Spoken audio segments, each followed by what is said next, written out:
Welcome to CFOs, the Game Changers, brought to you by MyCFO, powered by Ramco. My name is Trina, and I will be your host for the day. Today's event will have a mix of panel discussions interspersed with individual presentations from some of the eminent speakers.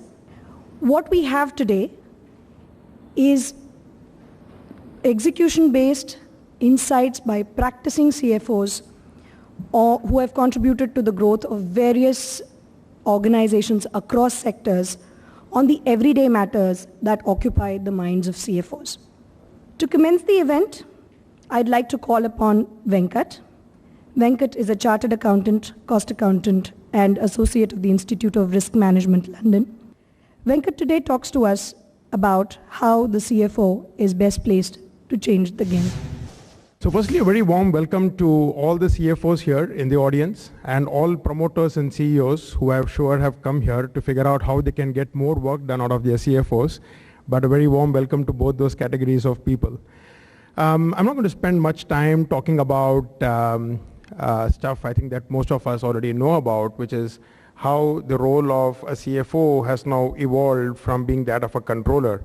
I think that's a theme that's been spoken about several times. Accounting today probably takes care of maybe 10-15% of what a CFO's role is. Reporting is probably another 10-15%.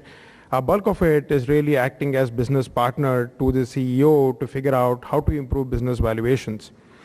What we are now beginning to see is possibly the evolution of a CFO to a CCO. And okay, you will say, okay, what's this kind of sounds like some consulting jargon. Okay, so CCO is Chief Commercial Officer. And a CFO in most companies that we now work with is making the evolution to a CCO. So what do we mean by that? Heavy involvement in vendor negotiations, heavy involvement in customer pricing decisions, product pricing decisions, in market expansion strategies, strategic acquisitions, joint ventures, and essentially partnering with promoters, investors, and the board to figure out how can we tweak the business model to maximize valuation in a sustainable manner. I think that's where the CFO's role is increasingly headed. We can clearly see this already in some of the largest corporations, well-run corporations in the country, and I think it is an effect that is slowly going to cascade down to mid and small size companies as well. So what are we trying to do here today is to essentially provide you with a glimpse of where this thing is headed and what is it that we as CFOs can do to reskill ourselves to prepare for a better tomorrow. How can we be more effective to our organizations? And for the CEOs and investors and the promoters who are here today, what should be your expectation from CFOs? Ultimately, it's about a partnership. And unless there is a proper communication between the stakeholders, we really won't be able to achieve the righters. We believe that the one thing that CFOs will find it very difficult to replicate is the sheer entrepreneurial energy and passion of entrepreneurs, right? I mean, promoters never give up. They are at you every day, they're throwing new ideas, they want to keep trying different things, they want to always have plan B, plan C, plan D, and CFOs are kind of trying to keep pace with them. But where a CFO's true value is to be able to put a sense of discipline to that process. Can you channelize an entrepreneur's energy and passion in the right direction in a manner that it creates sustainable value and not ad hoc results? So, and in that sense, we feel that a CFO has got a big role in terms of how he can change the game for his company. So let me talk to you just half a minute about why MyCFO. We all heard about outsourced accounting and secretarial and HR and payroll and IT services. And we said, look, is it really possible for a company to quote unquote outsource a CFO's role? Firmly, I believe that it's not possible to outsource a CFO's role. But equally, we all know that there is a big gap in terms of execution capability today in the senior management levels for most corporations, right? Any promoter, any board you talk to will say that, look, there is business potential out there, but I don't think we got the right kind of people to help us to take advantage of that opportunity. So how do you bridge this gap? So there are 2 or 3 options that is possible. One, companies can continue to work with their existing, essentially accounting teams and hope that people will evolve into the CFO role. The other option, which is not always available to companies, is to, I'm not going to ask you about your salaries here today, but let's say a good quality CFO would possibly cost a company anywhere between 50 lakhs to a crore and a half. And how many companies today mid-sized companies can actually afford that, right? So recruiting a full-time guy is probably not an option. So we said, can we create an insider-outsider model where we get a CFO not to work on a virtual basis, but actually implant them in a company, but possibly do it on a shared service basis. And we've been working on this. It's been an experiment for the last 24 months, but I think after 100 clients, having worked with different promoter groups across 5 or 6 cities, we think that there is some strength in this concept. And just given the skill gap in the market, we think that this is a concept that is possibly going to remain here for a while. Incidentally, the other question that we keep getting asked for is, are you substituting the CFO? Not necessarily. I mean, one of the things is that 50% of our business book today comes from CFOs themselves. So in companies that have got good quality CFOs, very, very happy to work with them on project-specific issues to solve specific pain points. With those few words, I'd like to once again welcome all of you. I'd like to especially thank Mr. Virendra Agarwal, VA of Ramco, for having supported this event, who is now going to be called on stage by Trina. Thank you. I'd like to now call upon Mr. Virendra Agarwal, CEO of Ramco Systems.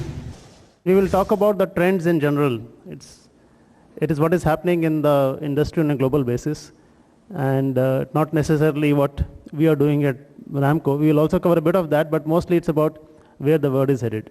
If you see, CFOs are controlling IT function in 40-50% of the organizations, and it's going to increase.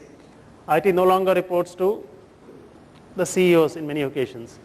And that's primarily happening because, nobody is any longer interested in having an army of IT people, huge data centers, and so on. See whether IT is working for you or you are working for IT. That is something that you need to have a look. The moment you have such a large team, then you have huge data centers, then you have disaster recovery centers, then you have certification of those centers, various things, then you have intrusion detection, whether somebody can look into your data from outside on a continuous basis taking place, and you have a lot of stuff going on. And very soon, without knowing, you're spending a huge amount of money on running your IT systems and infrastructure and IT stuff. So you don't be asset heavy, you be asset light. You don't have an army of people, you don't have huge data centers, you don't invest in databases huge, and so on and so forth. So just think of it that if you were to, as a CFO, you start a company and you have some 25-50 employees, and you say, okay, now I need to run payroll, so let me call a company which will do payroll. And I need to run financials, let me get financials done. So you call a ERP vendor, then you appoint a IT head. Before you know, you have various kind of servers sitting out there. You need a computer room, you need the backups, the UPS, and so on, so paraphernalia. And by the time you become a few thousand crores company, somebody says that how can you do without disaster recovery? When you're on disaster recovery mode, that I need to do disaster recovery, and so on and so forth. And before you know, you call in somebody to implement your ERP. If by chance you call any of the big ERPs, that takes a very long time to implement, and huge amount of costs are entailed in that. And just as when you are getting good at using that ERP, they say it's time to refresh. And refresh normally means a re-implementation. And that's where you are in terms of re-implementation that goes on. So this is the whole theme. Is IT working for you or you are working for IT? You are working for IT if you are building expensive data centers, thinking of building some data centers, have huge number of IT employees, are paying consultants, army of consultants for a 3-5 year ERP implementations, lots of money, paying upgrades, paying refreshes, and then somebody comes and does an audit on you and said you have used 100 more licenses than you were supposed to use, so cough up some more money. So I'm sure all of you running your corporate business are going through this. Do you want to go through this, or do you want IT to do work for you? Thank you so much.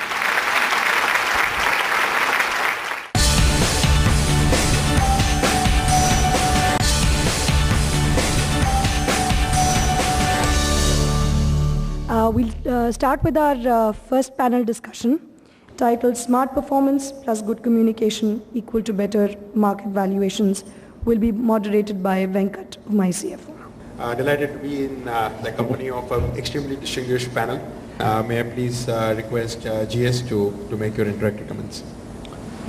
And whether one likes it or not, CFOs today have to constantly engage with the markets and communicate the story. This is something that does not come naturally to us accountants. We have been trained as chartered accountants and we are very comfortable with the certainty of numbers. But communicating strategy is uncertainty because you have to tell a story. And we are not natural storytellers. So with that, I would like to introduce the notion that CFOs, if you want to be a good CFO, you have to be able to tell the story. When I say tell the story, not spin a yarn, but tell the story based upon facts. And in order to tell a story about your company, you should be able to understand the strategy.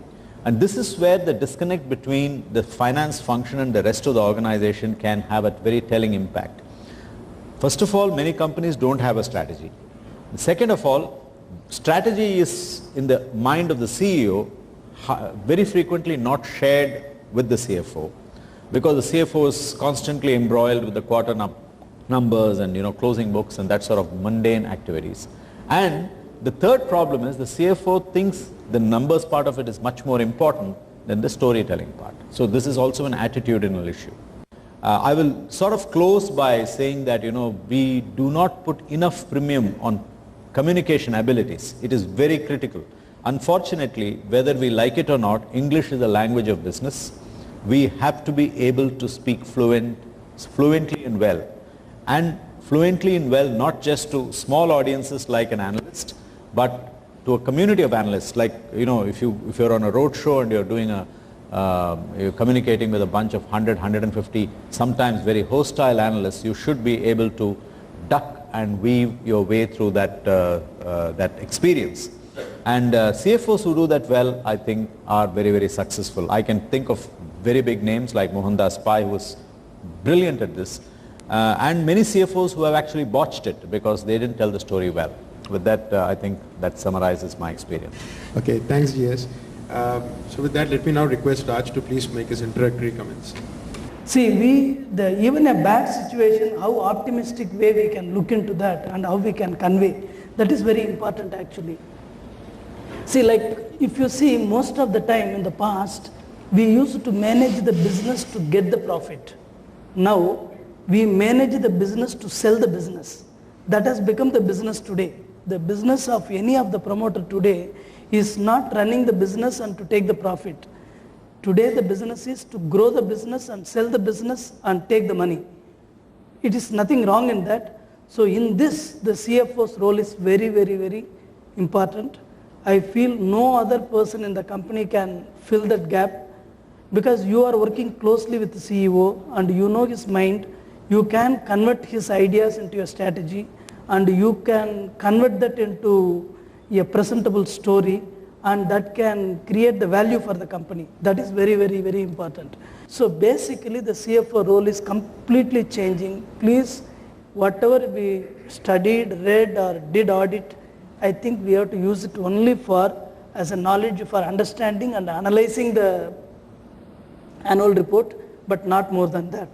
So I feel we have to change our role according to the time, and we have to play a very major role in any of the investment, particularly a private investment or like a public issue, road shows or any analyst meeting.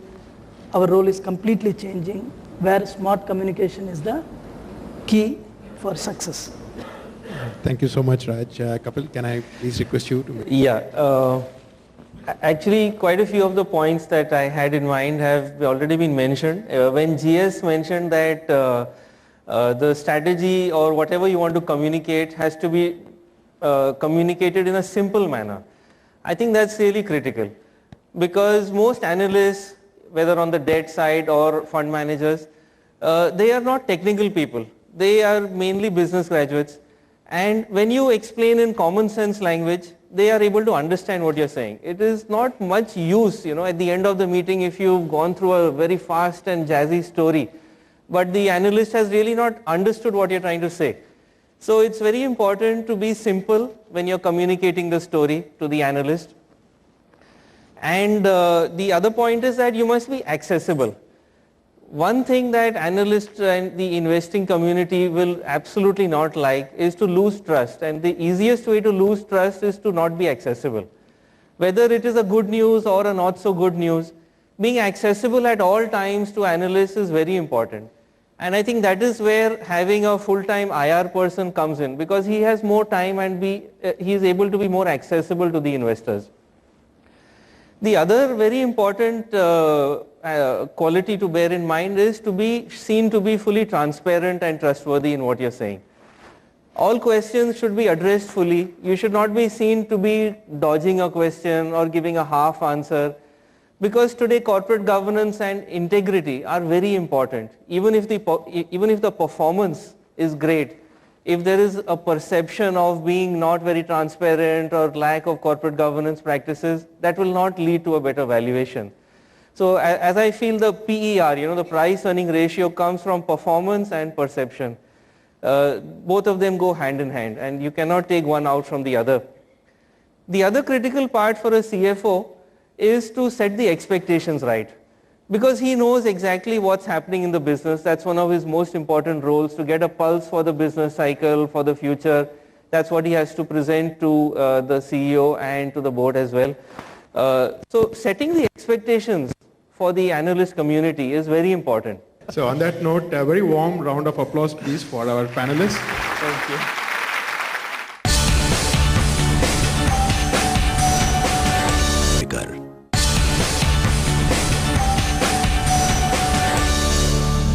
This session is titled What Does the CEO Want from the CFO?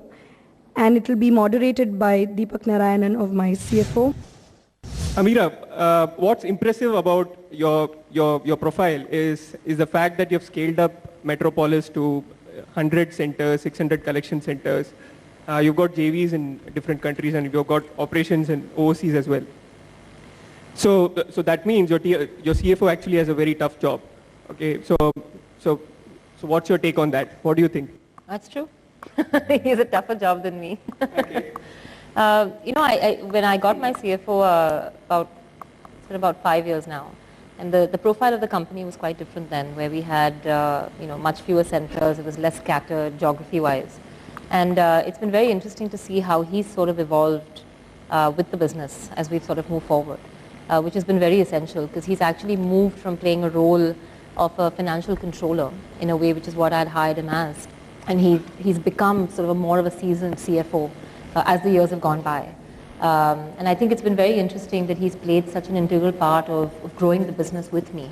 I see him in a lot of ways. He's much older than I am. He's about 58.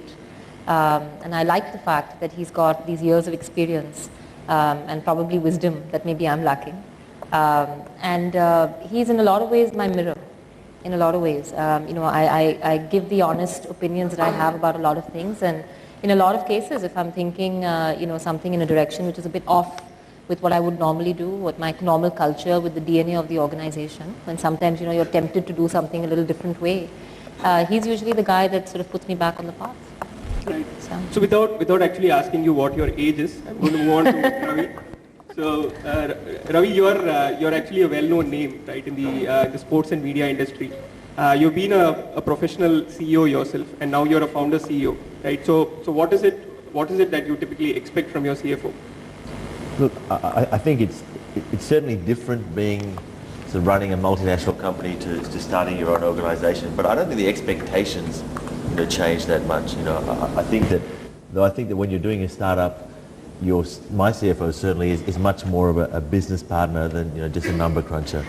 And certainly, you talked about marriage. I think, at the end of the day, we're a young organisation, right? And Amira talked about experience, and I think my CFO is certainly older than pretty much all the other people in my company. So that experience is something that I sort of defer to and call on a regular basis, because, and my job is to be the entrepreneur and to sort of be the horse, and you need reins. I mean, you do need reins, and my team are too young to provide that in many cases. So, I'll go searching for Venkat in this case on a lot of occasions, just to bounce not just financial stuff off him, but just general business stuff to get a perspective.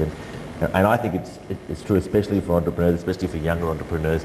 That experience is really valuable, especially as you face the challenges of growth. Right. Okay. Thanks, Rohit.